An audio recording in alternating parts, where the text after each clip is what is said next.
Willkommen, bonsoir et bienvenue dans cette édition d'Arte Journal. Tout de suite les titres de l'actualité de ce dimanche. Double attentat en Égypte, 2 explosions dans 2 églises coptes, des attaques revendiquées par l'État islamique. On en sait plus sur l'auteur présumé des attaques de Stockholm. L'homme s'était fait débouter de sa demande d'asile. Il aurait dû être expulsé. Et puis en fin de journal, direction le nord de la Russie, aux portes de l'Arctique, une région sur laquelle Vladimir Poutine compte miser pour les années à venir. En Égypte comme ailleurs, les églises étaient pleines ce matin pour le début de la Semaine Sainte. À 2 endroits différents, ce dimanche, des rameaux a tourné au carnage. Le bilan est d'au moins 43 morts. La communauté chrétienne d'Égypte se sent plus que jamais prise pour cible. Commentaire signé Thomas Zimon. La première explosion s'est produite dans la ville de Tanta, en pleine messe, tout près de l'hôtel, faisant de nombreuses victimes. L'église Saint-Georges bascule dans le chaos après l'un des attentats les plus sanglants de ces dernières années. J'ai appris la nouvelle de l'explosion par un coup de fil et je suis aussitôt venu ici pour aider les victimes. Il y avait des morts partout, c'est vraiment horrible. Quelques heures plus tard, une autre explosion, cette fois aux portes de la cathédrale Saint-Marc, à Alexandrie, le siège de l'église copte orthodoxe. Ici aussi, de nombreux morts et blessés. Le pape orthodoxe Tawadras II, qui venait de célébrer la messe, lui s'en sort indemne. Le dimanche des Rameaux est une fête importante du calendrier chrétien. Elle commémore l'entrée de Jésus à Jérusalem et de nombreux coptes d'Égypte avaient donc fait le pèlerinage jusqu'à la ville sainte. Ce sont des événements troublants et nous sommes très tristes. Quels bénéfices les auteurs des attentats peuvent-ils en tirer? Je ne sais pas quoi dire. Et que fait notre gouvernement? Ce qui nous arrive est terrible. Les Coptes d'Égypte sont en colère et réclament plus de protection. Le président Al-Sisi a ainsi demandé un déploiement de force pour protéger, je cite, les infrastructures vitales du pays. À Rome, le pape François a présenté ses condoléances aux familles des victimes avant sa visite dans 3 semaines au Caire. Je prie pour les défunts et les blessés. Je suis proche des familles et de l'entière communauté. Que le Seigneur convertisse les cœurs de ceux qui sèment la terreur, la violence et la mort. En Égypte, Coptes et musulmans vivent en bonne intelligence, mais ces dernières années, ils ont été la cible de plusieurs attentats perpétrés par des extrémistes islamistes. Il avait été arrêté dans la foulée de l'attaque de Stockholm. L'auteur présumé, un Ouzbek de 39 ans, est toujours interrogé par la police suédoise. On apprend aujourd'hui qu'il devait être expulsé après le rejet de sa demande de permis de séjour. Une situation similaire à celle d'Anis Amri, l'auteur présumé des attentats de Berlin. Comme hier, les Suédois se sont aussi rassemblés aujourd'hui pour montrer leur refus de la haine. Image commentée par Ulrike Dessler. Il est 14h53, heure de l'attentat. Sur la place Zergel, au centre de Stockholm, plusieurs milliers de personnes se sont réunies pour une minute de silence. Un rassemblement pour rendre hommage aux 4 personnes tuées dans l'attaque de vendredi, mais aussi pour envoyer un message de paix et d'amour. Je veux montrer à mes enfants que l'amour est plus fort que la haine. Je veux leur donner l'occasion de voir qu'il y a beaucoup d'amour aujourd'hui à Stockholm. Selon la police suédoise, l'auteur présumé de l'attentat, un Ouzbek de 39 ans, serait un sympathisant de Daesh. En 2014, il avait fait une demande de permis de séjour. Sa demande a été rejetée. Il était recherché par la police, même s'il n'était pas sous le contrôle de l'Office d'immigration. En décembre dernier, il avait reçu un avis d'expulsion, mais en février, lorsque la police a voulu le reconduire à la frontière, il était introuvable. Un point commun avec l'auteur de l'attentat du marché de Noël de Berlin, classé comme dangereux. Le Tunisien Anis Amri, sympathisant de Daesh, devait lui aussi être expulsé. Enfin, le mode opératoire en camion bélier est le même. Certains estiment que les autorités auraient pu expulser le tueur présumé avant qu'il ne soit trop tard. Donald Trump montre les muscles. Moins de 2 jours après avoir ordonné un raid de représailles en Syrie, le président américain a envoyé un porte-avions nucléaire vers la Corée du Nord. Pour quelqu'un qui a fait du refus de l'interventionnisme un axe majeur de sa campagne, ça commence à faire beaucoup et ça soulève des questions. La stratégie de l'imprévisible président américain déroute jusqu'à ses partenaires ou sa famille politique. Commentaire signé Alexis Fricker. En envoyant leur porte-avions Carl Vinson et sa flotte vers la péninsule coréenne, les États-Unis affichent leur puissance à la face du monde. Une manière de dire qu'ils peuvent faire régner l'ordre sur la planète en bridant par exemple les ambitions nucléaires de Pyongyang qui multiplient les tirs de missiles ces derniers mois. Les États-Unis, gendarmes du monde, sont donc de retour avec un commandant en chef à leur tête, Donald Trump, qui entend se faire respecter. Mais au sein même du camp républicain, on s'interroge sur sa stratégie et sa portée. La question est la suivante. Quel est le but du jeu? Quel est l'objectif? Jeudi dernier, alors même qu'il recevait le président chinois, proche allié de la Corée du Nord, Donald Trump a envoyé un message à son hôte en décidant de frapper la Syrie sans passer par l'ONU et sans consulter le Congrès. 59 missiles Tomahawk ont été tirés sur la base d'où auraient décollé les avions porteurs des armes chimiques largués sur Ran Cheroun. Mais des missiles ne font pas une stratégie. L'action qui a été menée en Syrie doit être suivie d'une stratégie plus globale pour mettre fin à la guerre civile et aussi pour éliminer Daesh en Syrie et en Irak, des deux côtés de la frontière. Il faut donc que Donald Trump définisse la ligne américaine tout en respectant la Constitution qui donne au Congrès le pouvoir exclusif de déclarer la guerre, un garde-fou qu'exigent les parlementaires. Cela m'inquiète, maintenant et pour l'avenir également, car nous n'en sommes qu'au début de ce gouvernement. On ne peut pas lancer une guerre sans le vote du Congrès. Mais Donald Trump aujourd'hui semble vouloir dire que les États-Unis vont agir plutôt que parler, au risque de bouleverser l'équilibre du monde. Et pour éviter de plonger le monde dans le chaos, le mieux c'est encore de retenir les leçons de l'histoire. C'est tout le sens des cérémonies du centenaire de la Première Guerre mondiale. Aujourd'hui, ce sont les héros de la bataille de Vimy qui étaient honorés. Une bataille dans laquelle se sont illustrées les troupes d'un pays tout juste indépendant à l'époque, le Canada. Le Premier ministre canadien, Justin Trudeau, et le président Hollande leur ont rendu hommage.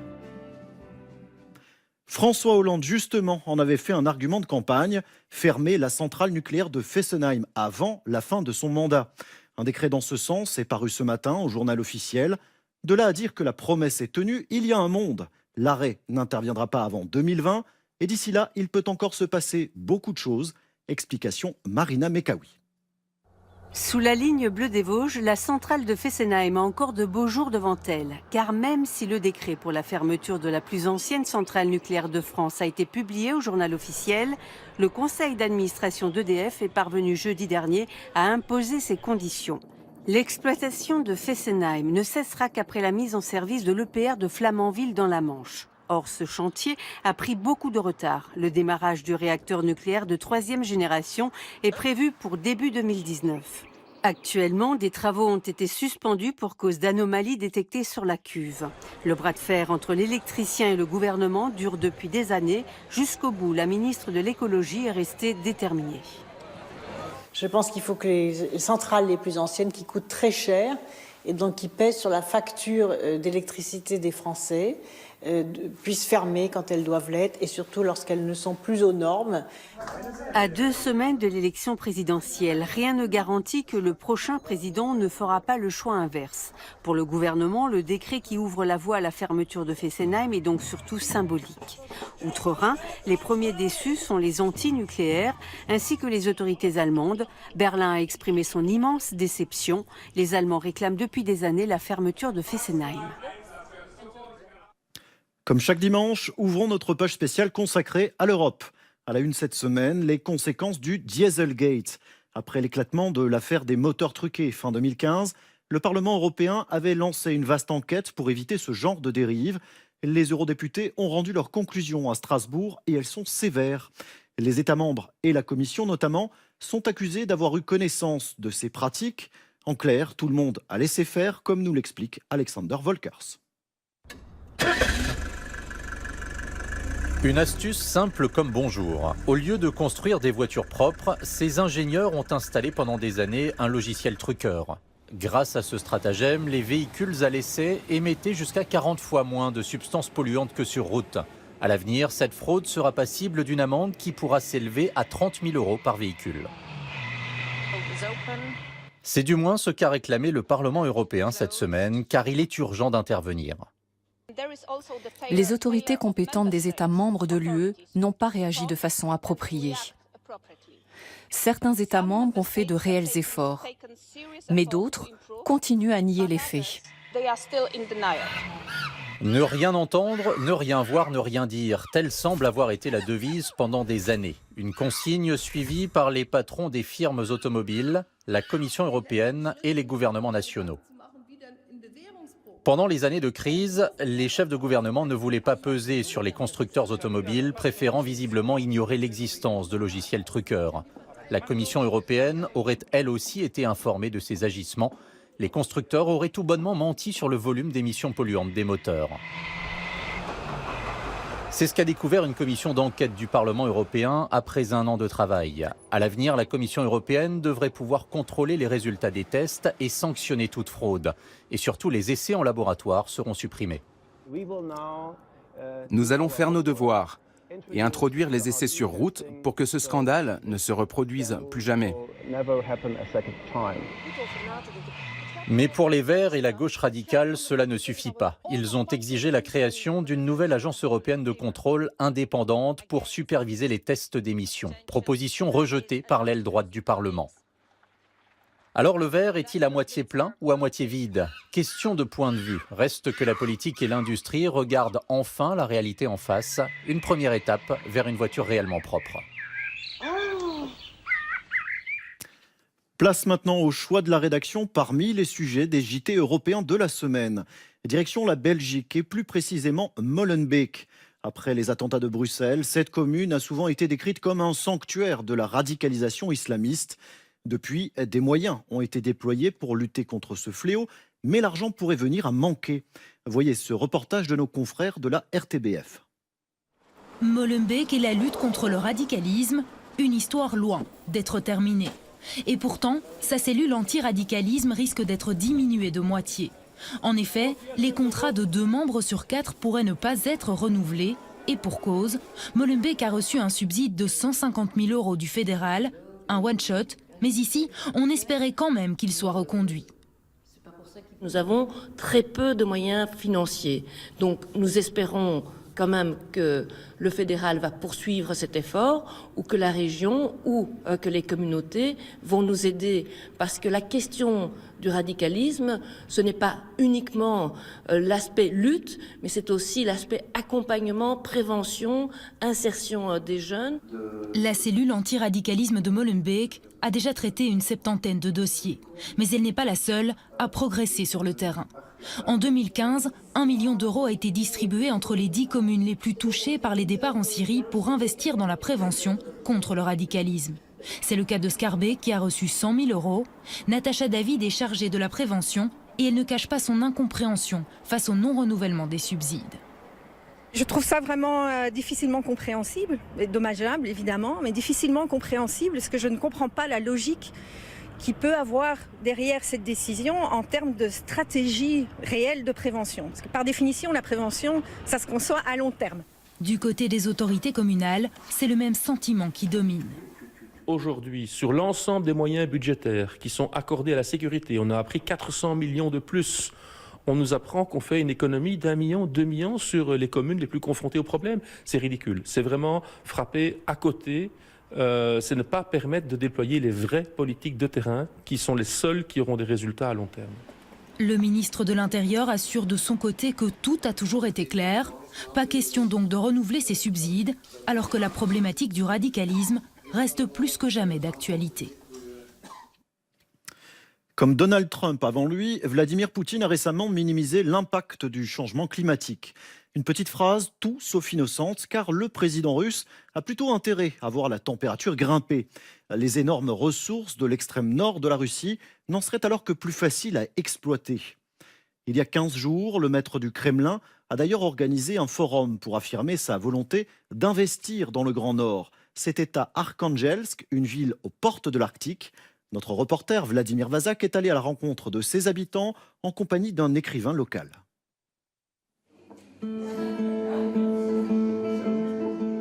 L'inspiration pour écrire sur sa ville d'Arkhangelsk, Nikolai n'a qu'à regarder par la fenêtre de son appartement pour la trouver.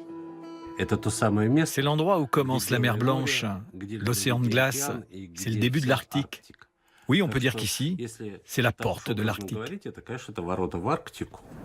Le printemps, ce n'est pas avant le mois de mai, mais ce climat, pour le moins rugueux, serait même stimulant pour des Russes qui ont toujours dû se battre pour survivre.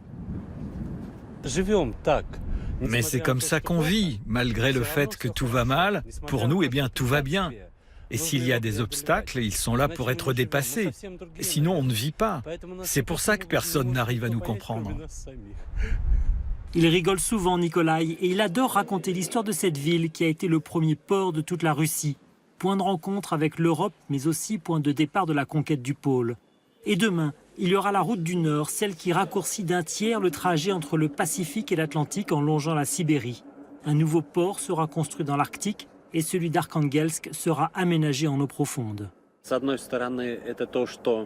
D'un côté, il y a le réchauffement climatique et de l'autre, le fait que le pays est redevenu un peu plus fort. Alors peut-être que le développement de la route du Nord donnera un nouveau souffle à notre région d'Arkhangelsk. Et pour affirmer sa puissance, la Russie a organisé fin mars un forum international sur l'Arctique. Ce territoire si convoité où le trafic de minerais va être multiplié par 4 les 2 prochaines années. Si l'Arctique se développe, eh bien nous aussi on va se développer comme peuple. Montrer la puissance de la Russie dans l'Arctique, dans le contexte géopolitique, c'est très important pour le pays et pour les Russes aussi. Parce qu'on n'avait plus de grands projets à montrer au monde entier pour montrer notre force. Mais malheureusement, on n'y est pas vraiment encore. Nikolai est un homme libre comme il l'a toujours été quand il jouait du rock interdit au temps de l'URSS. Il a tenu à nous amener dans un de ces clubs de la ville où répètent de jeunes groupes locaux comme Korytsa Band.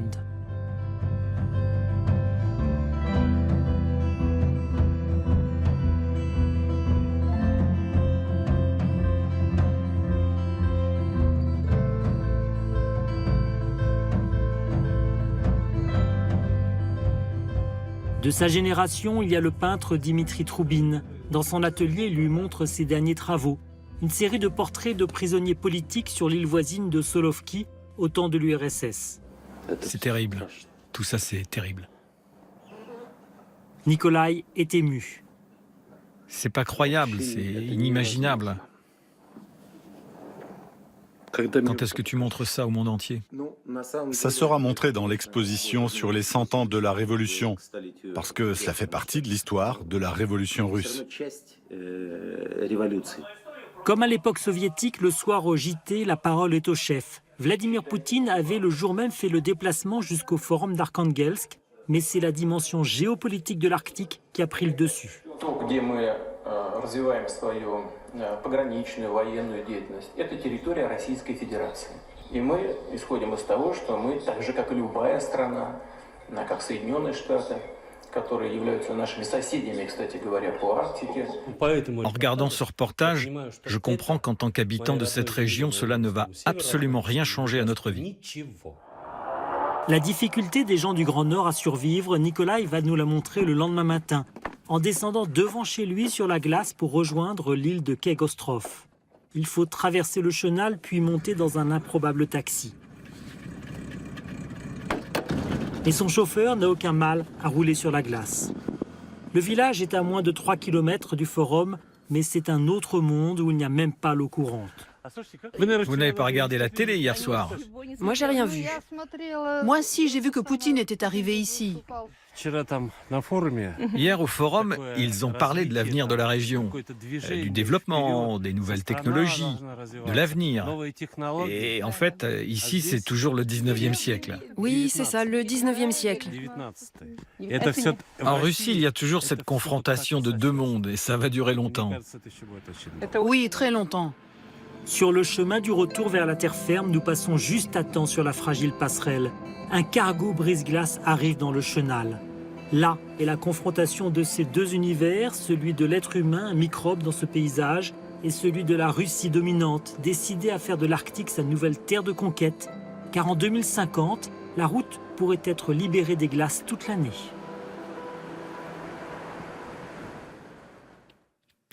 C'est la fin de cette édition. À 20h55, votre soirée cinéma en compagnie de John Wayne dans Atari, une romance de 1961 avec pour décor les paysages somptueux du Tanganyika. Demain, à la même heure, vous retrouverez Kadi Adoumdouas à cette même place. D'ici là, restez curieux. Tchuss, au revoir et bonne soirée sur Arte.